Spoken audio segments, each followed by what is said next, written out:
We did a little editing for the sake of consistency. It's not about you. It's purely an aesthetic decision." With those words from my mother, my face was deliberately and completely erased from the record of our family's history.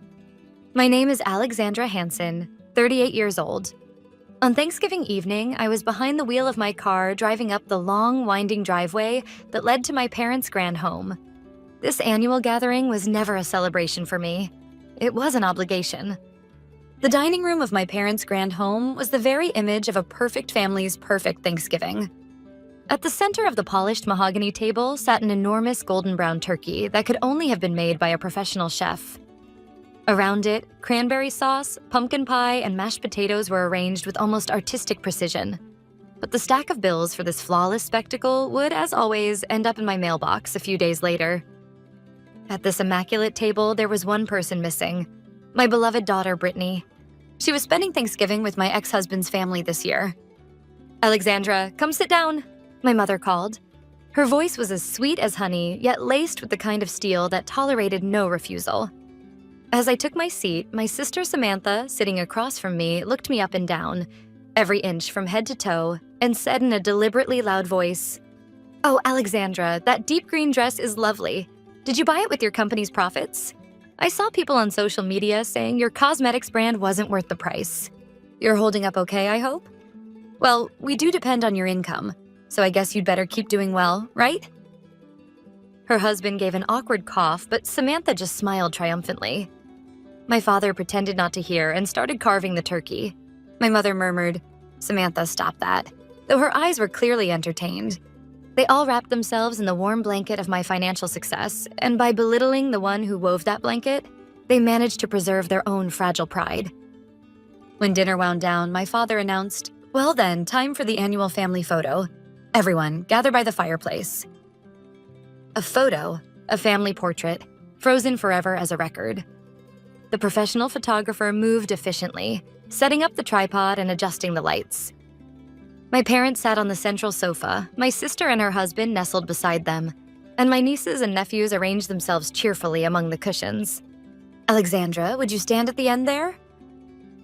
The photographer raised his voice. "All right, everyone, smile." The entire family turned perfect smiles toward the camera. I lifted the corners of my mouth, forcing the best smile I could. But beneath that smile, my heart was turning quietly to ice. In this perfect portrait, there was no real place for me.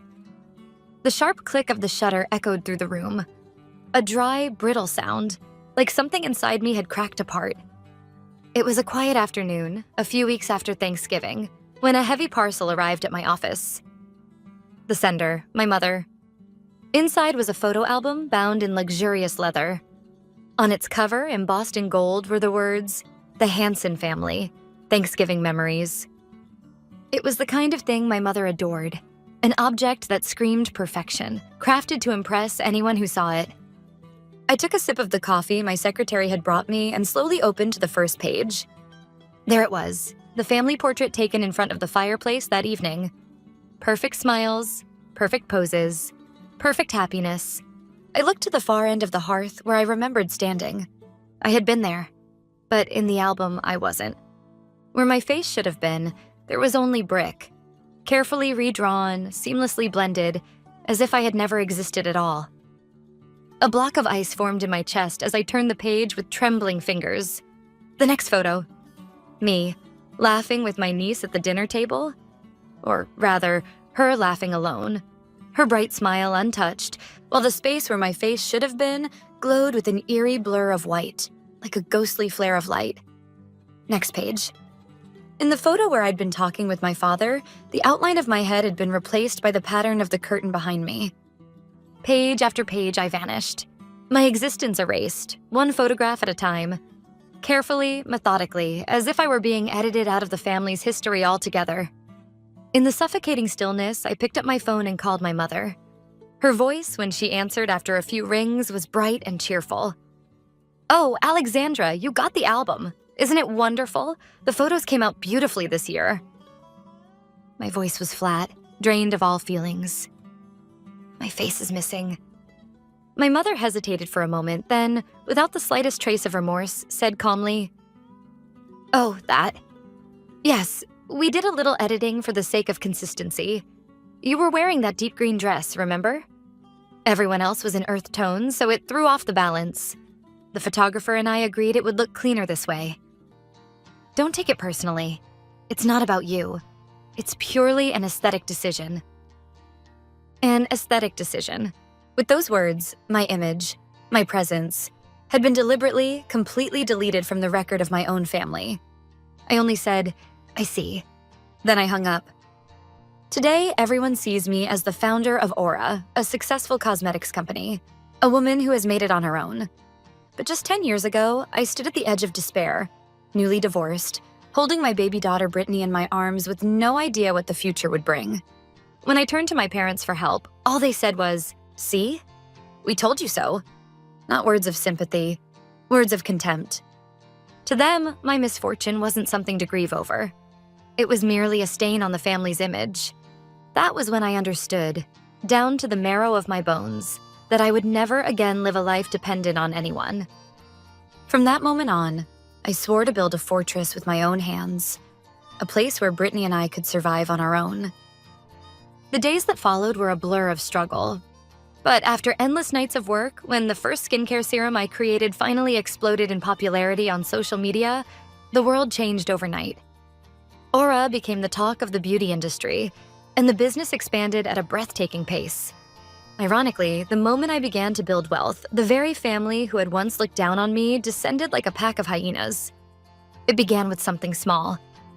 "Alexandra, why don't you host Thanksgiving this year? We want to invite all the relatives to celebrate your success." My mother's voice was sweet as ever, and I accepted the request with genuine joy. For the first time, I felt recognized by my family. That year, I paid for everything, from catering to the decorations. Watching my parents' proud faces as the relatives praised them, I convinced myself it was a kind of family devotion. But once the tap was opened, it never closed again. Thanksgiving became my financial responsibility every year, and by Christmas, it was expected that I would send my parents and Samantha's family extravagant gifts. In my memory, Samantha had always been the golden child, basking in our parents' affection since we were young, and I, the older, responsible one, was forever cast as her sensible shadow. That pattern didn't fade as we grew older. If anything, my financial success only deepened the imbalance, twisting it into something uglier. Of course, when I was struggling to recover from my divorce, my parents never once offered me a helping hand. So when my mother casually said, "Alexandra, could you help Samantha with her house payments?" I gave her a clear and firm no. When I was at my lowest, no one helped me. Besides, you already helped Samantha with her mortgage. Why should I be the one to shoulder all the burden? How ungrateful can you be?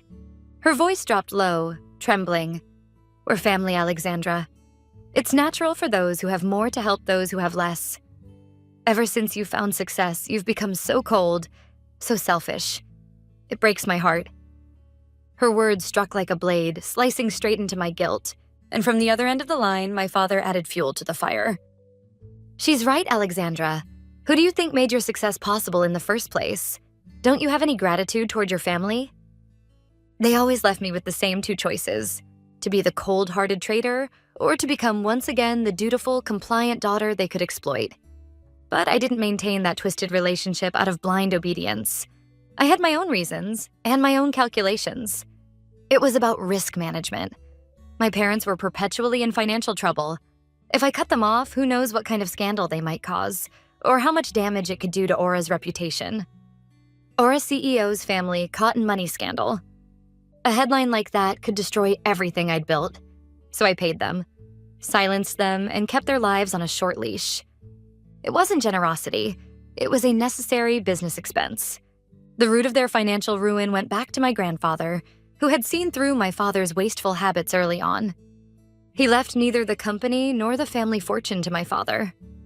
My parents lived in the castle my grandfather built as nothing more than a king and queen in name only. And the glittering facade they clung to, the pride, the pretense, was quietly funded by my earnings. The perfect symbol of that arrangement was my father's car. After his retirement, he declared that he wanted to drive a luxury SUV, his lifelong dream, a Cadillac Escalade. Of course, he had no intention of paying for it himself. "Alexandra, why don't you buy it for me as a retirement gift? he said, as if refusal weren't even an option. I refused at first, but after enough guilt-tripping and emotional blackmail, I ended up taking out the loan myself. They knew exactly what they were doing. No matter how much I resisted, in the end, I always yielded to the curse called family. To them, I wasn't an equal human being. I was a tool, a convenient source of money to satisfy their desires. The more I earned, the more arrogant they became. Still, I told myself, this is just how my family works. But then, they erased my face. They loved my money, not me. To them, my very existence was nothing more than a disruption to their perfect consistency.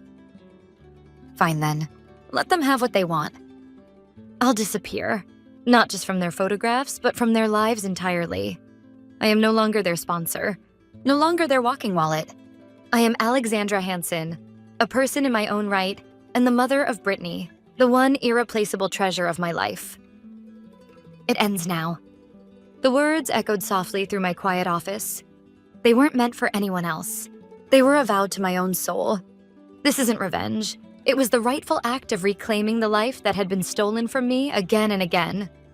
Quietly, coldly, perfectly. Just as they had erased my face, I would close every faucet that fed their lives, one by one, until none remained. That resolve hardened within me like steel, unyielding, absolute. That night, after Brittany had fallen asleep, I sat down at my desk in the study. The wall behind me was lined with shelves of business and management books, but what I was about to begin wasn't written in any of them. This was the start of a silent war. I opened my laptop and drew a deep breath. There was no room for emotion in what I was about to do. This was business. The cutting of liabilities, the liquidation of toxic assets. The most important restructuring of my life. The first tab I opened was online banking. Several accounts appeared on the screen, and I clicked on the one labeled Family Expenses. From this account, an astronomical sum had been automatically withdrawn every month. One by one, I began processing the list from the top. The first item, Father Cadillac Escalade Loan. I hovered my cursor over the red cancel button and clicked without hesitation. A confirmation window appeared. This action cannot be undone. Are you sure you wish to proceed? Yes, I said softly, and clicked. Next, Sister Samantha's mortgage assistance. Terminated. The foundation of their comfortable lives, the system they had taken for granted, was being severed at my fingertips. It felt like switching off life support machines, one by one. And yet, my heart was strangely calm. Not a trace of guilt remained. That was it. Every golden pipeline connecting my wealth to the Hansen family had been cut. Completely. Silently. For the first time, I was free to begin a life not lived for others, but for myself. I quietly opened the door to Brittany's room. She was fast asleep in her little bed, her breathing soft and steady. Kneeling beside her, I gently stroked her silky hair. I'm sorry, Brittany, for being this kind of mother. You deserve a family warmer and kinder than I could ever give you. I apologized again and again in my heart as I gazed at her sleeping face. For this child, I could become a devil. If it meant protecting her smile, I would bear any disgrace. The storm that was coming. I knew its roar would be deafening, but I was no longer afraid. The next morning, as I dropped Brittany off at school and attended the executive meeting at Aura, the paradise of the Hansen family was beginning to crumble. Quietly, but surely. The first to scream was Samantha. That morning, as usual, she went to an ATM to make her monthly mortgage payment. But no matter how many times she tried, the cold, unfeeling words flashed on the screen. Insufficient funds. The mortgage assistance I had been transferring to her account every month was gone. Not a single cent had arrived. Panicking, Samantha inserted her passbook to print an updated record. The previous deposits from me were all there, except for this month. The line where it should have been was blank. No, that can't be true. All the color drained from her face. Without that payment, she would lose her house. Meanwhile, my father was facing an even harsher humiliation. He had just finished polishing his beloved Cadillac Escalade and was about to leave for a golf outing with his friends when an unfamiliar tow truck quietly stopped in front of the house. A worker stepped out and spoke in a flat, professional tone. Due to delinquent payments, we are here to repossess this vehicle under the terms of your contract. Don't be ridiculous. This car was a gift from my successful daughter. But the repossession notice he was handed stated the truth in black and white. The glossy black symbol of his pride was hoisted by the winch, its massive body lifted away with merciless precision. Panicked, Samantha immediately called our mother. My mother, in turn, phoned my father, and the three of them compared notes. The Escalade, gone. The mortgage, unpaid. What on earth is going on? Their anger and confusion quickly found a convenient explanation. It must have been some administrative error. Alexandra must have made a mistake.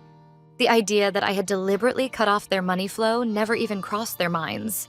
To them, I was infrastructure, something that existed as naturally as air or water. They still hadn't realized that the ground beneath their feet was already collapsing, silently, irreversibly, into the abyss. My smartphone was no longer a communication device, it was a weapon of noise. The moment I turned it on, a torrent of notifications came flooding in, the vibration motor screaming as if possessed. From my mother, from my father, from my sister, and from relatives who had caught wind of the chaos. Within minutes, the messaging app showed hundreds of unread messages. Alexandra, answer the phone. Explain yourself. What on earth are you thinking? The angry shouts soon gave way to pleas. Please, just talk to us once. This must be some kind of misunderstanding. I deleted them all with a single swipe, then quietly left the office to pick up Brittany. That weekend, the turmoil in the Hansen family finally reached the ears of the family patriarch, my grandfather, Frank Hansen. He was the man who had built the Hansen fortune from nothing. Strict, but fair, and deeply perceptive. Though he had stepped down from the front lines of business years ago, his insight had not dulled in the slightest. He had long seen through his son and daughter-in-law, their vanity, their dependency on the wealth he had built. And he had always kept an eye on me, the quiet granddaughter who had achieved independence early and supported the family without complaint. That day, cane in hand, my grandfather visited my parents' grand home. The living room, he would later say, looked like the aftermath of a hurricane. My mother collapsed on the sofa, sobbing uncontrollably.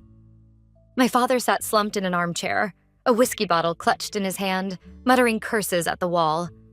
Samantha was there too, her eyes swollen from crying. When my grandfather entered, none of them even noticed. Pathetic, he said at last, his voice low but carrying the full weight of authority. The three of them froze. My father hastily hid the glass in his hand.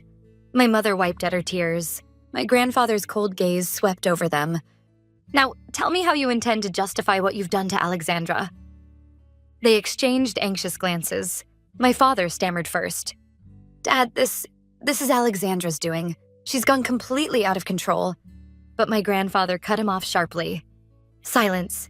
Do you now understand why I never trusted you with the company or with the family's assets? Because you have neither the ability to protect wealth nor the character to cultivate people. You've done nothing but gorge yourselves on what you were given, driven by vanity and greed. And this is the result. For years, you leached off Alexandra's kindness, devouring her resources. And in return, you erased her face from the family photographs. Tell me, does that sound like something a family does? The living room fell into a silence so heavy it seemed to crush the air itself. No one dared to speak. My grandfather reached for the photo album on the table, the one containing those mutilated family pictures, and tossed it onto the sofa with disgust. Then he pulled an envelope from his coat pocket and placed it on the table. I've amended my will. As of last week, I called my attorney. This house and all the assets I possess will go to Alexandra and my great-granddaughter, Brittany. As for you three, you will receive nothing. It was a death sentence spoken in a calm, unwavering voice. My father nearly collapsed. My mother shook her head in disbelief. Father, please, you can't mean that. I mean every word. You've strangled yourselves with your own hands. You cast out the one true treasure of this family, and now you reap what you've sown. I will not allow fools like you to squander what remains of my life's work. That decree was the final hammer blow, the end of the Hansen dynasty. Their financial lifeline was already gone. Now even their inheritance, their last hope, had been severed. Their pride, their vanity, their illusions, all reduced to ash. That night, my doorbell rang over and over frantically, almost hysterically. On the monitor, I saw the three of them, my parents and sister, gaunt, hollow, and broken. I sent Brittany to her room, then quietly opened the door. The moment I did, they collapsed before me, weeping, clutching at my feet. "Alexandra, please, forgive us. We were wrong. Just one more chance, please." The speed with which they shifted from arrogance to desperation was almost comical. My mother grabbed my hand, her tear-streaked face trembling. "We can't live without you. Please just make things right again." My father, his dignity long gone, muttered apologies through tears. "I was wrong, Alexandra. Please don't abandon us." But their words no longer reached me. They weren't apologies born of remorse. They were the pleas of people desperate to restore the comfort they'd lost. Self-pity, not repentance. I gently pulled my hand away, and in a voice as cold as ice, I told them, "Do you remember what you did to me?" They looked up, faces pale and wet. "You erased my face from the family photograph," I said. "You called it for consistency. You erased me because I didn't fit your idea of perfection. So now I'm doing the same." I met each of their eyes in turn. In their pupils, I saw only fear and the dawning recognition of what they'd become. "You erased me from your picture, so now I erase you from my life. For the sake of consistency, you no longer belong in the frame." Mother whispered, "No," in a voice of despair, and Samantha, her voice trembling, said, "Alexandra, we're still family, aren't we?" "We're not family anymore. You made sure of that." I turned my back to them and closed the door quietly. The sounds that followed, their cries, the desperate pounding against the wood, reached me only as distant noise from another world. When the heavy door clicked shut, the chains that had bound me to the past finally snapped. At last, I had found my true freedom. Months have passed since that night when I closed the door. The world keeps turning, unchanged. But my world has been reborn. It is calm now, vivid, filled with color I hadn't known existed. In the first few weeks, they still tried to reach me. Letters through lawyers, messages relayed through mutual acquaintances, dripping with tears and desperation. But when they realized my resolve would not waver, even that stopped. They say my parents and Samantha were evicted from the house my grandfather had once given them, and that they now face, for the first time in their lives, the challenge of surviving on their own. What became of them after that? I don't know. And I have no desire to know. The first thing I did was restructure the company. Part of me once had imagined leaving it to the family someday. That thought no longer existed. I brought in outside experts, sharp, ethical, dispassionate. Together we built a foundation untouched by blood or sentiment, and my work flourished. Perhaps because I finally understood what was worth protecting, my decisions grew clearer, my leadership sharper. The company's growth soared to heights it had never reached before. In my private life, I changed the way I lived, no longer cutting back on my own comforts to support my family's extravagance. I decided to buy a new home near my company. It was a corner unit on a high floor, a dreamlike penthouse where the living room windows offered a view of the city lights, sparkling like a spilled jewelry box and stretching all the way to the distant horizon. Ah, my new life is beginning, right at this very moment. That single photograph, erased from existence, was an unforgivable act, one that stripped away the dignity of my very being. But in a strange, poetic twist, that cruelty became my liberation. By tearing me from their frame, they shattered the glass that confined me, and handed me a blank, untouched canvas. True wealth, I learned, isn't measured in numbers glowing on a bank screen. The quiet nights, free from anyone threatening my peace of mind. The serene, sleeping face of my beloved daughter. These are the true treasures I have fought with everything I had to obtain.